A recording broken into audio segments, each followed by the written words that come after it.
So in today's video, we're going to talk about the golf swing slightly differently. And we're going to talk about it because it's going to help one of the biggest problems that I encounter with students that I get the opportunity to work with. Now, this problem is very much related to the backswing rotation. And I would sort of class this as like an early backswing position. So by the time your sort of lead arm is horizontal to the ground. And the problem that I tend to encounter with a lot of students is they don't understand how to rotate at this stage. So instead of learning that this leg is supposed to stay flexed and we're supposed to turn into the leg, what a lot of golfers do is they tend to turn over the leg this way.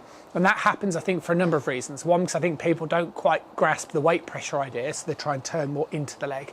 And also just people don't quite understand it. So the way that we're going to eliminate that is by thinking about the swing slightly differently. And we're going to kind of reference three positions. So we're going to reference this sort of early backswing, which is roughly when the left arm's horizontal. We're going to reference the top of the backswing, and then we're going to reference the start of the downswing, which is the same as the early backswing, obviously in reverse. And the way we're going to think about it is if we were to let go of the club.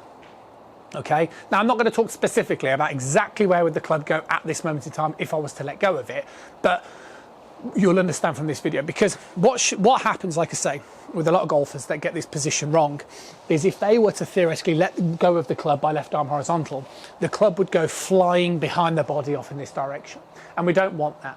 What we want to happen when we get to this lead arm horizontal position is we want that club to go up into the sky.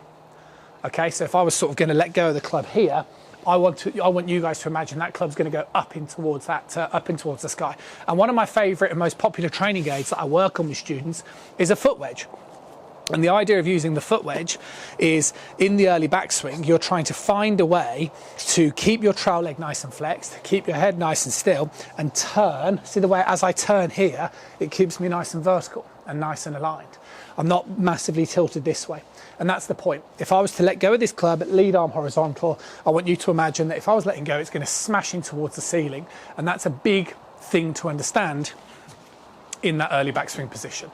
And that would help you keep that leg flexed, turn this way like so. So I'm still getting a nice bit of weight on towards my trail side, but I'm really starting to lift that club up. And then from there, if I was then to go, okay, well, that's the early backswing, so it should look something like so.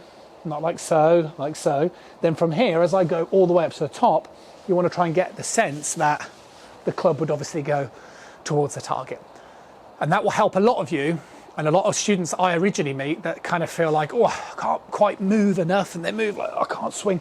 If you start to think about getting that club, throw it over your shoulder, behind you, you'll start to move way better, way quicker.